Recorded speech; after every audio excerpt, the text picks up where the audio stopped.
Pro Audio Secrets, a show that helps you to find your own voice in sound.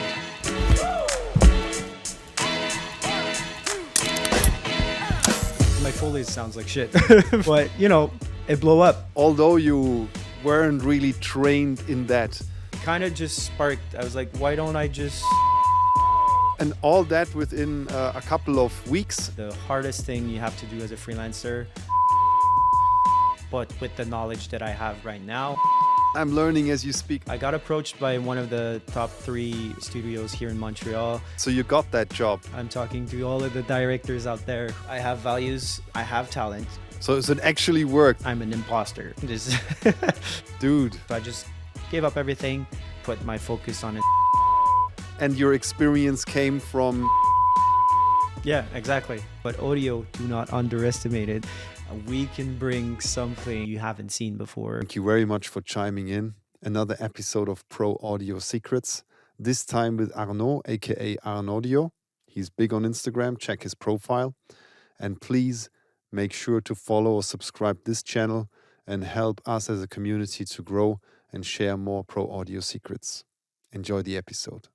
So Arnaud, I want to just welcome you here. And my question for you in the beginning is like, how did you become Arnaudio or like a creative person in the first place? What did you do in order to become a sound person? And why do you do it? Yeah, well, thanks for having me, by the way. It all began at school, actually. I did 3 years school here in Quebec called a program called ATM, Arts et Technologies des Médias, it's called. So if you didn't know, I speak French.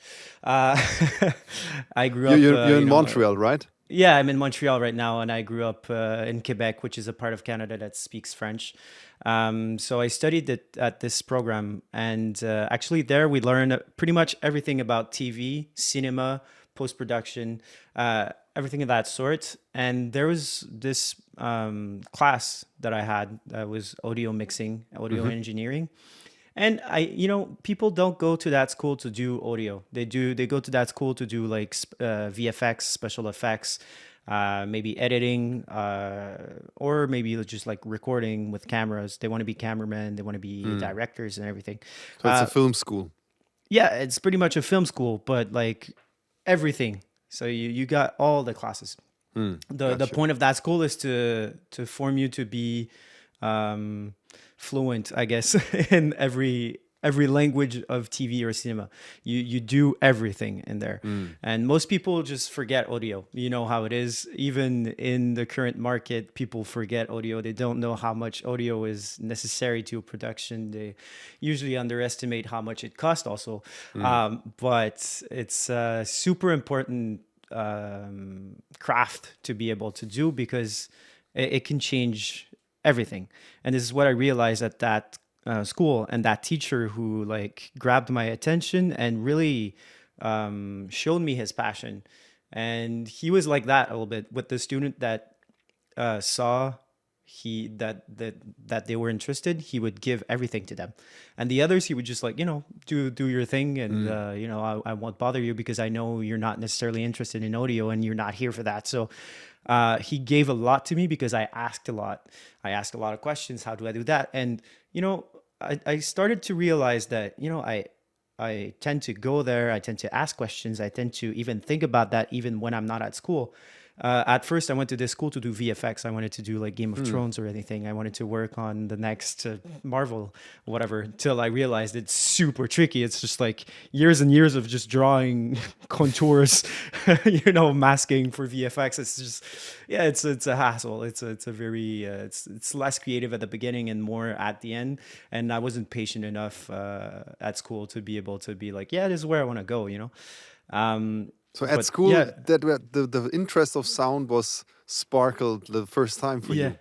At school, yeah, exactly. I didn't know I wanted to do that. I knew I always had this sort of attention to detail, especially in audio, because there's pictures of me at kids, wearing like big headphones, and like I was always like curious about video. I was always curious about music. I was always curious Mm. about sound, everything that mixed sound differently or created sound differently. I was always like as a kid, super curious on how it worked, and or where it could like reproduce sounds. I was always beatboxing, or like, um, then I And did realized your parents also nurture that, or not had they not been a really. role model in that sense for you? Not really. I wish they did it more, but this is what I'm trying to work on right now. They tried to put me at piano classes. I didn't really develop my musical um, inspirations, my musical interest, I guess I could say,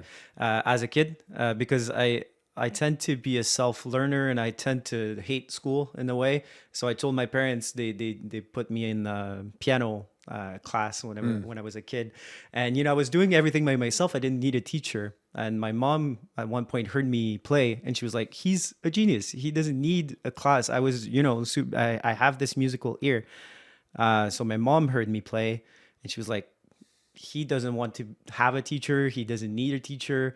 But then, as a kid, you don't necessarily have that motivation to do it by yourself. And if your Mm. parents don't push you, then you just keep forgetting it. So right now, I kind of want to go back to that person that I once was. Kind of, it's funny to say, but that little spark that I had as a kid, just experimenting, not needing anyone to show me around.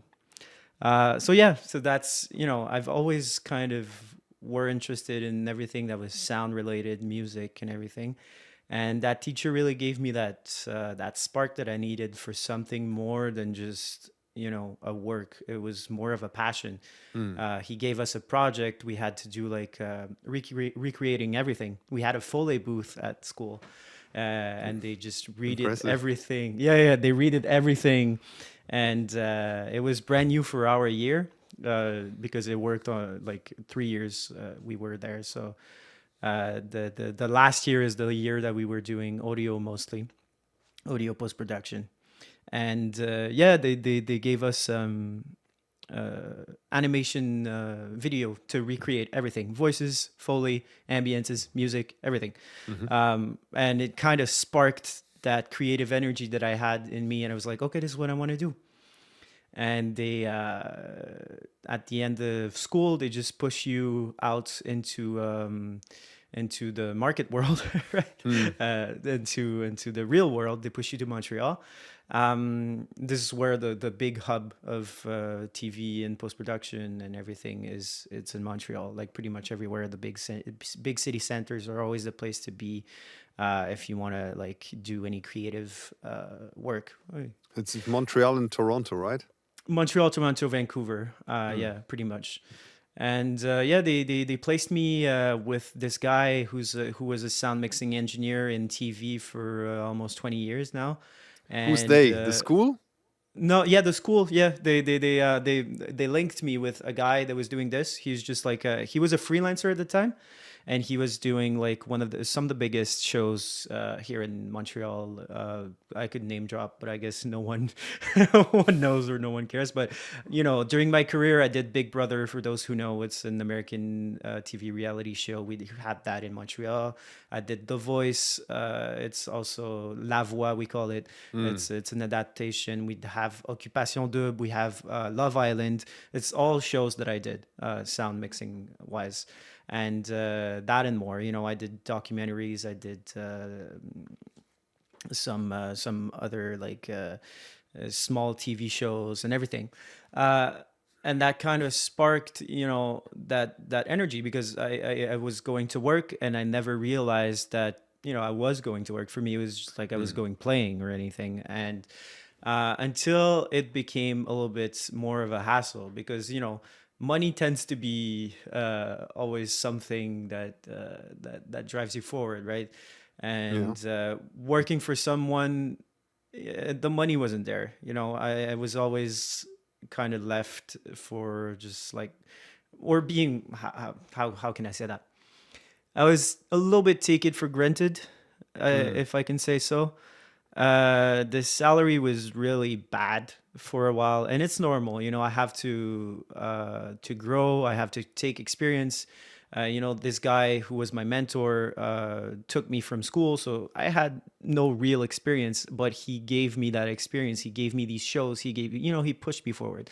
So it's normal for a while that you have this salary that doesn't match what you're doing because necessarily the experience not there. But once the experience starts becoming there and the salary still there, this is where it starts to be frustrating. And who did pay the salary for you? Was it that mentor or a Yeah, yeah. company?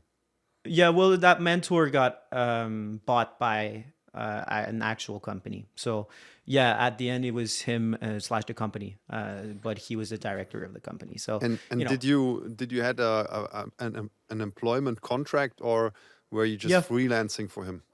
No, I was an employee for that studio actually for about 3 to 4 years. Yeah, not exactly sure because it was a pandemic, but yeah, 3 to 4 years I was with them.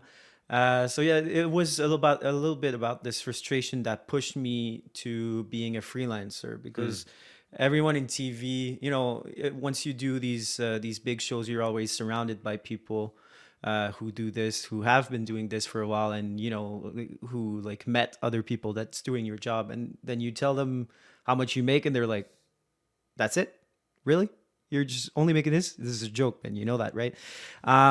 So then you get this frustration and this need to like go up in this world, and that's what drove me forward. Like, well, I won't see myself in the future here doing this salary, so what do I do? And that step was going to freelance actually. Can we talk a little bit about those salaries? What is an actual salary in Canada for someone who works full time as a sound engineer, let's say? Full time with experience right now, let's say with 5 year experience as I have, right? Or do you want to know like someone who's just started? Both. Like, what's the range here? I think for someone who started, I think you can expect somewhere in between 25 to 30 bucks an hour, which for me is the minimum. Some places will offer less, and this is where it kind of pisses me off because like these places kind of, it's the business module. This is how they make their money. They charge less to their clients and pay less their employees. That's how it works. That's how they have contract. They charge less because all of the other costs are low.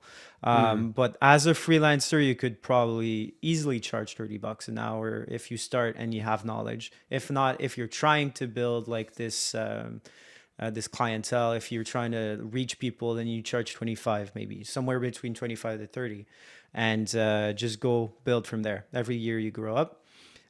For me right now as an employee, I could expect maybe like 70K Canadian per year, Mm. which is like the equivalent to 35 to 40 bucks an hour. But as a freelancer, I can go higher than that. I can go to 50. I can go from 50 to 100 bucks an hour, depending on a contract. If it's TV ads or movies, it depends, Mhm. And all of this because of the software, because that I bought all my computer. It doesn't see right now, it doesn't show I have an empty room, but if I need an actual studio, I have to rent that studio. So it's costs, there's a lot of plugins that we buy to make our work, and all of this. If you don't charge these prices, then at the end of the day, why are you doing this job? Um, Yeah, makes sense. yeah. But regardless of the money that you are charging, I think it's about client relation and what you can offer to a production. It's like the slight difference or the creativity that you can offer, and this is where like the past experience that I had um, taught me something really important. It's not about like being able to compress a voice really well and EQ it very well. It's about how far you can push it, how different you can be, how your approach is going to be different from others, or how you can help the story by providing a slight extra. Maybe the music goes up a little higher there, maybe it goes down a little there, and so you play with every elements to basically play with people's emotions, which is stupid to say, Yeah. but this is pretty much our job. We control emotions or perception from people watching the final product, and this is super important and a little bit underestimated, because we have so much power. We have so much power to create, like uh, to dictate how you feel about something. You know. Help telling the Um, story. yeah, but I digress. Anyways, No, yeah, no, I don't no. know where I Let's was going. recoup here. So, from Yeah, what I understood, correct me if I'm wrong. You yeah, started out as a kid and you were very, very musical, but hmm, somehow you got stuck and didn't really continue doing this. And yeah, then in film school, you developed a passion for sound through your teacher. yeah, And that teacher gave you then the motivation to make this a real passion. And from there, you took it. And the school even connected you to a mentor who exactly. worked in TV production, like TV shows, and you worked with that mentor for a couple of years, Hmm. and you got your fundamentals there in terms of like technical audio engineering and mixing Yep, and stuff like that. exactly. And because of the, let's say, increase of experience but not amount of pay that increased with that, you decided to become a freelancer. Exactly. Yep. Yeah. So Yep. that's what I understood from now. And what interests me now is as you worked in TV and made those shows, I guess there was not a lot of creative tasks at hand. It was more like technical mixing. Everything has to Hmm. sound right. Everything has to be within the measurements of loudness, Yep. and the deliverables have to be like match the standards, etc. Um, how did you then move further on to creative sound design and working on linear media like films and stuff like that? Well, yeah, this is very interesting because it drove me really low not to be able to express my creative output. You know, being Mm, creative for me, I think, is a necessity. I think it's vital to me to be able to be creative. I think for a lot of people it is, but some less than others. For me, it's just like if I lose this creativity, I lose myself. This is pretty much how I've been. I've always been. This is how I will be. And this is a little bit of the moment that I am right now, is just trying to reconnect with that creative energy, because I think I lost it. I didn't really lose it. I blocked it. Just mm. different. That is lately now. Yeah, yeah, very much lately. Yeah, that's why I stopped a little bit. Give me a little bit of a time frame, Hmm. because what I understand now is you have 5 years of experience. That's what you said. Yeah, six. Yeah, it's gonna be six. Yeah, six. Yeah, yeah. Sound engineering, sound designing. Sound designing was always kind of different. You know, I have 6 years sound mixing engineering, and I think, you know, sound design was always part of my job, but never like there. It was always like, you know, slight. Just on TV reality, just add ambiences. Okay, there you go. Mm, We're in this place. I set up the ambience because I denoise every mic that I have, because it always sounds like shit. mm, Yeah, sound in TV reality is something very difficult. Pretty much as a sound engineer, when you work in TV reality, you are just patching stuff. You're correcting audio just to mm. make sure that people hear it correctly. You're not necessarily creative, as you're saying. You're Yeah. just like arranging things so that you hear everything well. Hmm. Um, and I was always doing a little bit more in TV reality. I think this is why people continue to work with me, and I guess this is how I got into like these relationships with directors and people from the media. Is always, I was always going a little bit further just to make people laugh. If there was a scene that I could be creative on it, I would take it. Mm. I don't, yeah. I used to love that, and it used to be my only little thing that I could do to make people laugh or make you know, creative output. You know, Mm. again. Yeah, that Um, brings us to the point that going the extra mile, even if mhm. it's not for the Yeah, payment, there you go. always pays off in the end, because Yeah, you give something extra, you give some of yourself, you give some of your yeah. passion, and people appreciate that, right? Exactly. Yeah, this is like it's pretty much what made the difference. And now I think I can fairly say that I do have friends in the TV industry now, just because I always went a little bit extra. I've always been super genuine about my intentions and wanting to make people laugh, or you just, or maybe we're in the dark scene, something a little bit more sad, a little bit sadder, and I just put the music a little higher, and then people just, oh, I have chills. I'm like, yeah, I know, me too. Whenever I heard that scene, I cried. But it's like two people just like breaking up over like 1 week relationship, but yeah, it doesn't depend on what you are actually working on as a project, but more what you can offer to that project to make it just slightly um different, the creative energy again. How did you make that shift then from working in TV and giving your creativity a little extra here and there just for Yeah, you to survive and to stick yeah. out? uh, From there to doing movies or doing sound design for real, like fictional projects? this is where freelancing is at its best, is whenever you find contract, then you work your ass off for this amount of period, right?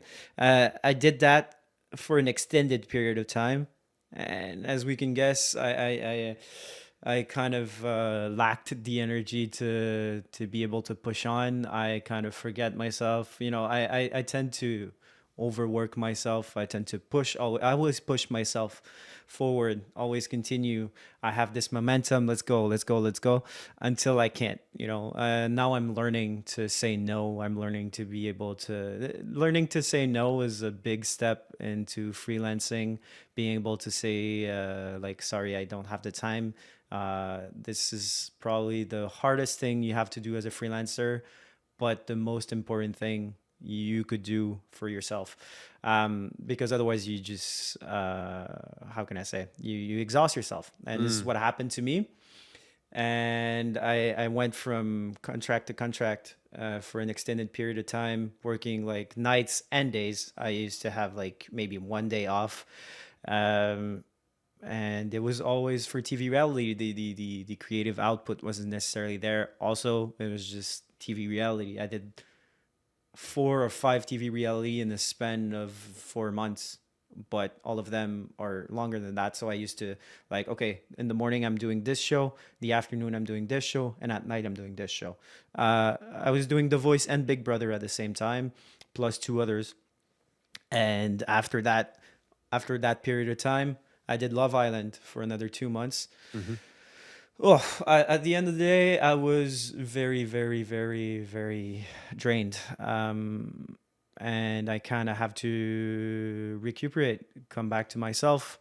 I went on this trip, and then I had this spark during that trip in Portugal, that I needed to do something creative, but with the knowledge that I have right now. So it kind of just sparked. I was like, why don't I just show people on Instagram how to do sound design? And at the same time, I don't have a lot of experience in sound design at that moment, which was this summer. Basically, I have the basic knowledge of sound designing, which is layering and, just how to make. I have this sound mixing experience, but not necessarily sound designing experience. So I'm just like, okay, well, I'm gonna show people on Instagram how to do it, and at the same time, I'm gonna gather experience for myself. Every Mm. time I do it, it's more experience for myself, and then I'm just gonna do a challenge. At first, this Instagram page was a 30-day challenge for me Hmm. to be able to find work, actually, because after that big stretch of work, I didn't have anything else planned for the summer, or even like for fall. So, and fall season in Montreal is always a big moment. It's either in ads, cinema, or TV.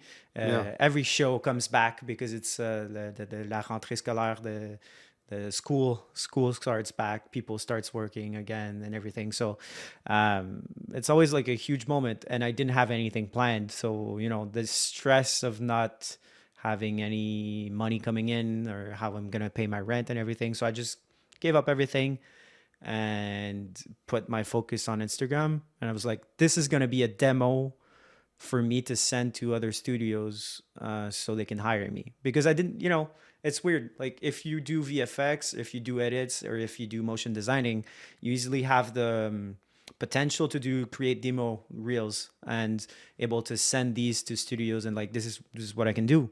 But it sounds like I won't send you like a demo of how I mix things. It's not evidence of anything. It's just like, it sounds good, sure, but how did I do it and everything? There wasn't any proof of like visual proof of like, this is my work. So I was like, okay, I need creative output. I need a place to be able to just show studios or people that want to hire me what I can do. So there, Arnaud Dio was born. And actually, if you go back to my first my first reel, is just me being a little bit stupid. I was like, I didn't know what to do. I was just like, okay, I'm gonna do like Migos. I saw this Migos on Color Show once, and I was like, this is funny. I'm just gonna remove all the audio and just put full like close sound. And my Foley sounds like shit for in my opinion. But it blew up. So like it got 1 million views on TikTok. I was like, but why? I just like, I was having fun, and this is like, it blew up like I think 2 weeks after. So every day since then I was uploading. I did a 14-day, I think, straight of posting every single day. At first I wanted to do 30, but then it's a lot of work. It's 3 to 7 hours a day just dedicated to creating sound design. Sound design, you just don't come up with this in less than 3 hours. Especially for like big movie scenes and everything. This is no ad. This is just a reminder. Please follow, subscribe, whether you're listening or watching. I really do appreciate it, and we as a community can grow that way. So please do me that favor, follow, subscribe, and let's get back to the episode. Let me recoup that again, because I'm learning as you speak as well. So after you started freelancing, you acquired so many jobs that you had to work basically day and night, 6 days a week. Yep. And you could uphold that for maybe 5 months until you eventually got burned out. Yep. And then you decided to go to Portugal, take a break, and not continue working in TV reality shows, but started your Instagram page doing sound design for now cinematic stuff. Yep. Although you weren't really trained in that, and your experience came from the extra mile you went within the TV realm. Yeah, exactly. And from there, you became one of the biggest influencers on Instagram and maybe on TikTok related to sound design. Yeah, there's others also, but yeah, it's yeah. I guess you could say it like that. And all that within a couple of weeks or months, maybe? Yeah, I think week 2, I was already like at 10K on Instagram. I know. I think, my TikTok blew up before Instagram. So I think after a month, I was about 15K on Instagram. It's just things really got, and then TikTok kind of died out, and then Instagram just boosted out. Yeah, that's actually, it's actually pretty much that. Yeah. Very interesting. Yeah. Like when I saw your videos, I was instantly hooked and also fascinated by the quality. And thanks. I wouldn't have guessed that you don't have an equivalent amount of years of experience in that field. No. Yeah, it's just I've always kind of eyeballed it. I have this I have knowledge. I did practice sound designing, but never on that level. But you So that nailed it. I kind of mean, in my mind, I still see that sequence from um, this war movie, Nothing New on the Western Frontier, or how is it called? 1917. Yeah. So I was impressed. Like it's definitely not only the right tone, but it is like it matches the standard of the production. So it's really Hmm. a high standard you provided there. Thank you. and Thank you. and this is so fascinating to me. And I'm also going that route of promoting myself on Instagram Hmm. and other platforms like LinkedIn in order to connect with people, and also to share my experience and maybe teach people. I call myself the Foley teacher, but it's not only that. I also want to connect with people who can then send me work, as I'm now a freelancer as well, only for a couple of months. Before that, I Hmm. was employed for Yeah. almost 15 years straight. And what did come your way since then? Is there any opportunity that came up through your promotion, because that was your intention in the first place, right? Yeah. So that page was pretty much just reaching out to studios here in Montreal or maybe everywhere else in the world. I've always kind of been curious to go experience life somewhere else. I've known Quebec, I've known Montreal for my entire life. Mm. So it's kind of, maybe a reach to somewhere else. But I got approached by one of the top three, I can say like easily top three studios here in Montreal. They do ads pretty much. Mm-hmm. And before that, and between the creation of Arnaudio and that moment where I got hired at that studio, I was only working like 2 days a week in ads just to be able to fund my life. It's Mm. just like if you do all of that work here at home for Instagram, you're not going to necessarily do like see a paycheck. Yeah. So I was working like 2 days a week in ads for Publicis here in Montreal, which is like an international ad company. Mm-hmm. But they have an office here in Montreal. So I was working for them doing sound engineering stuff. And that studio contacted me. That guy from the studio contacted me saying he wanted to meet me and potentially offer me a job as a sound designer. I was like, this is the first opportunity that I have to be a sound designer, not just a sound mixing engineer. And I was very, very happy to finally see an output of that creative energy that I've shown the world, I guess.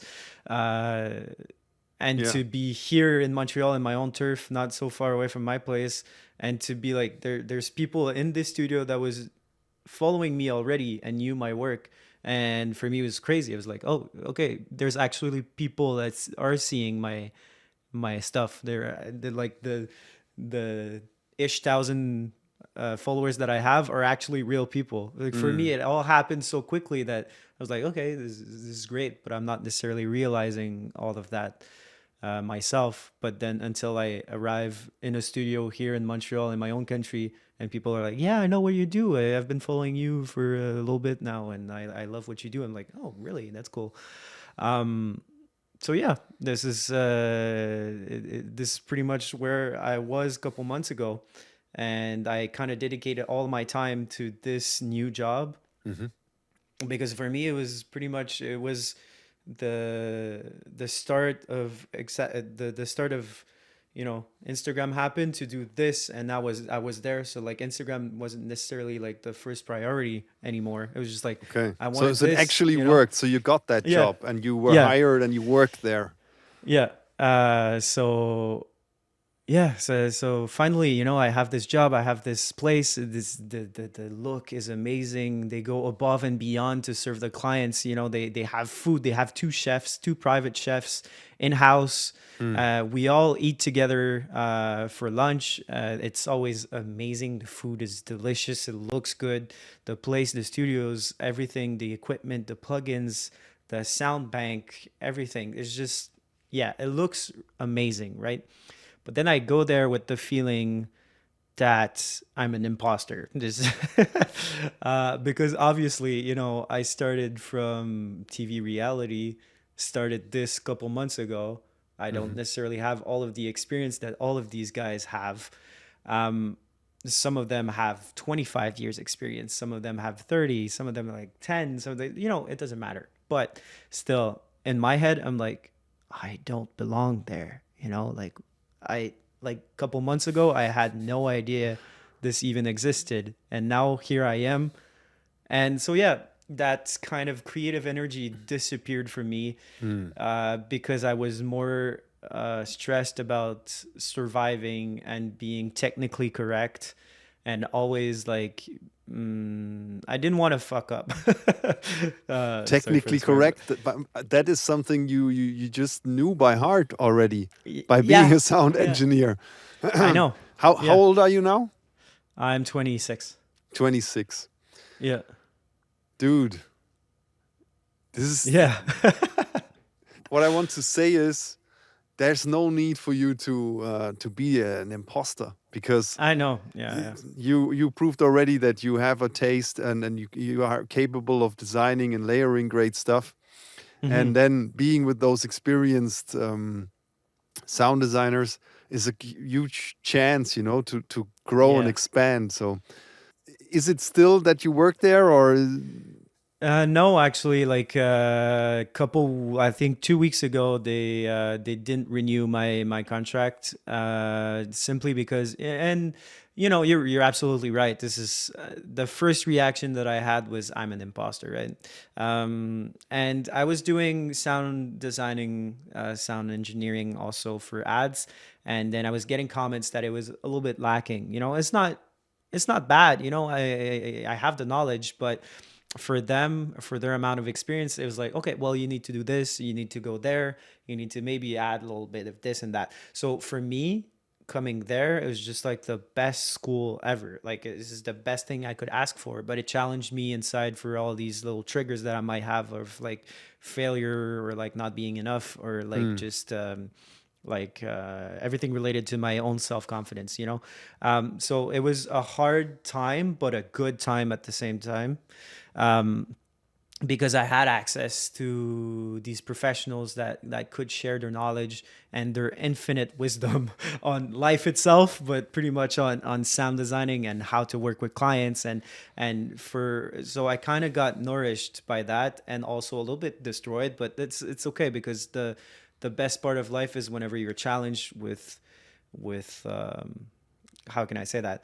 I think the moments where you feel most alive is when you're challenged in your own beliefs, and when you're challenged in your own values and your own triggers. I guess everything that makes you feel human is also bad, but also good. You know, to be able to be in touch with that was an actual good experience for me, and yeah, I got to learn from them.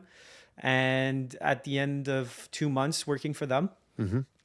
they pretty much told me, like, you know, it's not that we don't want to work with you, but right now what we need is a little bit more senior. Timing wise, if you would have come, I think maybe in 3 months or maybe a year, we would have been able to procure you with a studio, procure you with the knowledge and sharing that you need. But right now, for the projects that are coming, we need a little bit more senior. We need more hands off. And there's actually like some sound engineer I know who's like 10 to 15 years more experienced than me, that works there also, and that was coming back to the studio. So it's a timing issue, maybe a little bit of a skill issue for in the moment, but I don't think it's the end. I don't think I'm lacking anymore. Like, on the moment, I was thinking that, but for like with a little bit of time spent, you know, dealing with this, I realized that it's life. It's an experience that not a lot of people can say they did.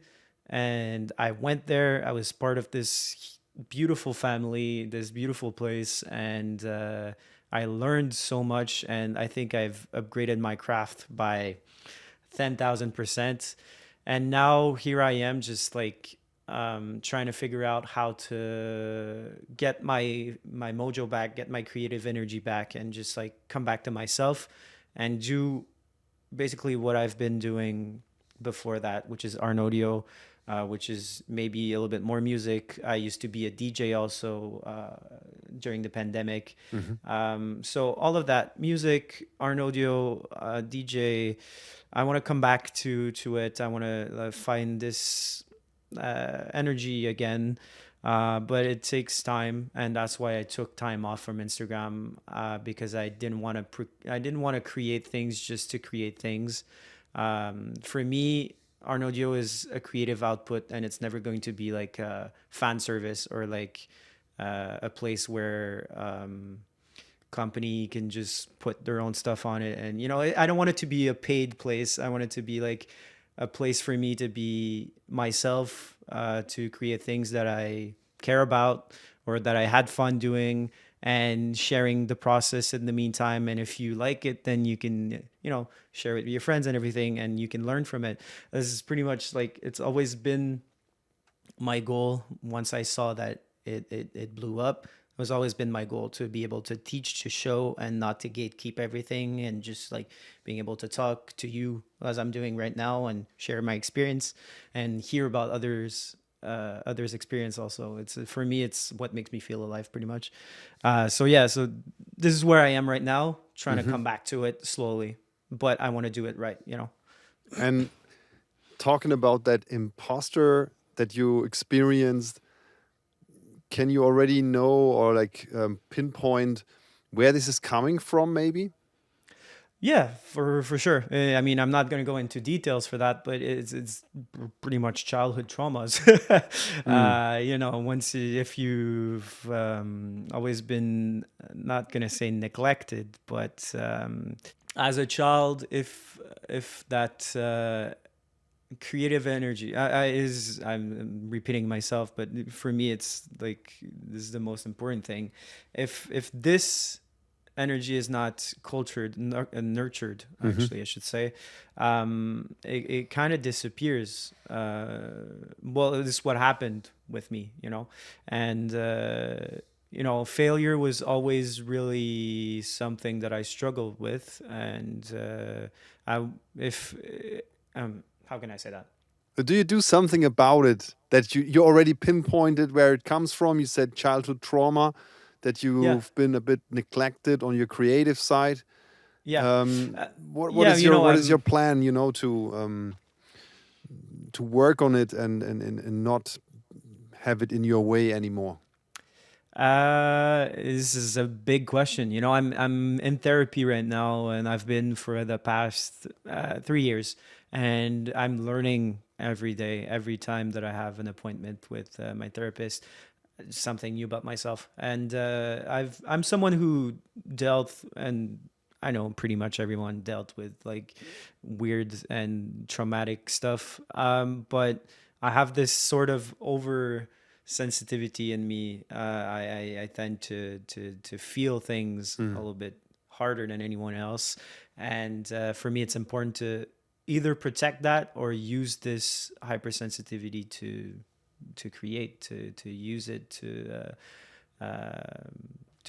better myself. So this is where, whenever I get into that zone, I'm able to create. But I think the difference between me being lost and me being creative, I think it sums up to being I think being safe in an environment that is good, having the space for it and being welcomed in it. Being disciplined is also like a huge thing for me. So I think with discipline could come more stability, if I can say so like that. And yeah, I think I'm trying to figure it out not as we're speaking, but right now, this is where I am right now. I'm trying to figure out what do I need to do to get that mojo back and not necessarily lose myself again. To know that I have a value and keep at it. Not necessarily lose that value, but more just to keep it there or higher.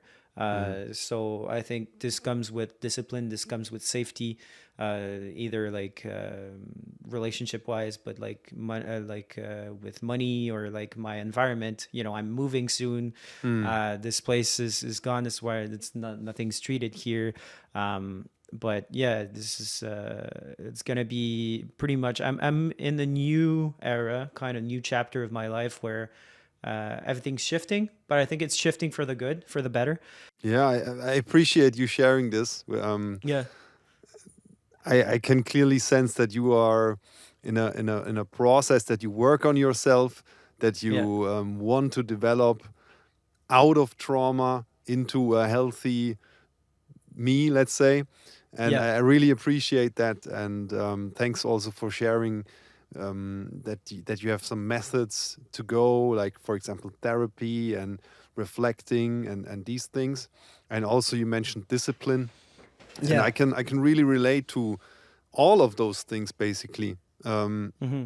I also go to therapy and reflect on myself. And you mentioned safety as well, like relationships, for example. So I can really relate to security, stability, discipline, um, and that with the creative output you mentioned. Um, it's very interesting, and I also think it's valuable for our audience as we talk about pro audio secrets. That Yeah. we're all humans, no matter at what level we are, how many followers we have, what projects we worked on. In the end, what we have in common is we have a passion for sound and for being creative, and having that sense of community now also with the podcast Mm-hmm. is of great value to me. For example, to be able to talk to you and learn from your experience and then share it with the world. We both Yeah. do that in a different way. um, my maybe last question for you is, what do you wish for yourself, and in terms of being an audio or an audio creative, and Mm-hmm. also what do you wish for the sound industry? For myself, I wish stability. I think I wish to be able to recognize that yes, I have values.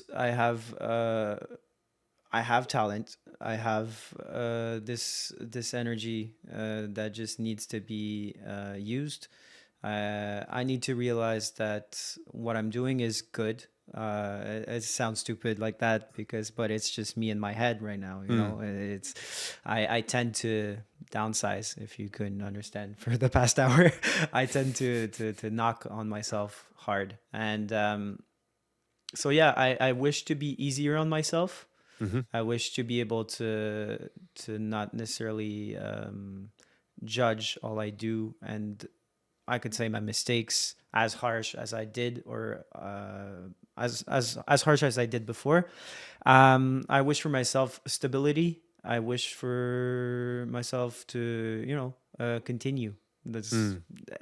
it's simple as that. Being able to continue doing what I do, and never lose sight of that. Um, in terms of the audio industry, I I wish for people to understand that audio is an important part of their production. I'm talking Mm. to all of the directors out there who are writing scripts and putting all of their money into VFX or editing or production. It's Mm. important, but audio, do not underestimate it. We can bring something to the table that maybe you haven't seen before or you Mm. didn't think about while writing your script. Yeah. uh, I wish, and this is just for the industry in general, but I wish the industry to take chances on newer people, especially here in Canada and Quebec. They tend to give shows to people who've been doing this for the past 30 years. I wish for the industry to change, to give budget or money to other person to try something different, to share, and to be able to see beyond what we've been doing for the past 80 years in TV or cinema. I want to see new people. I want to see young people creating. I want to see the new version of humans coming to life, and to have them have their chance into, succeeding or anything. And for social media, to be able to for people to be a little bit more compassionate with each other. That's it. Totally makes sense. Yeah. Thank you very much for doing this with me, for sharing all the details about yourself and your career and what you're about. I really appreciate it. And yeah, let's stay in touch. Let's do stuff together. All right. Yeah, I Well, really hopefully appreciate you'll it. see. Hopefully you'll see a new reel coming in soon. I think this is what gave me. I was waiting for this. I think I just needed to see that I still belong in the industry. I know I do, but I think yeah, I needed a little kick. Everyone who doesn't know your page now, definitely go check Arn Audio. I Thank will you. also put it in the Appreciate that. links. Yeah. And yeah, it's worthwhile, even if you're not in sound. So Yeah, I think yeah, that's the goal. That's the goal of it. Well, thanks for having me. Honestly, it feels amazing to be able to share with someone of your skills and your knowledge and everything. cheers. I think what you do also is amazing. I learned a lot from your videos. Also, like right now, every time I do Foley, I think about you. I did some Foley for an ad recently, and yeah, it made me think about you a lot. There's a lot of Foley that I did. I was recreating some stuff that you were doing on Instagram. So yeah, your page is really important. I think you share a lot with your audience, and that's what makes you you, and it makes you unique. I love what you do. So obviously keep doing what you do, and keep Thanks. pushing through, man. All right, let's do this together, man. All right. Have a great Thanks. one, man. I really appreciate that you listened up until the end.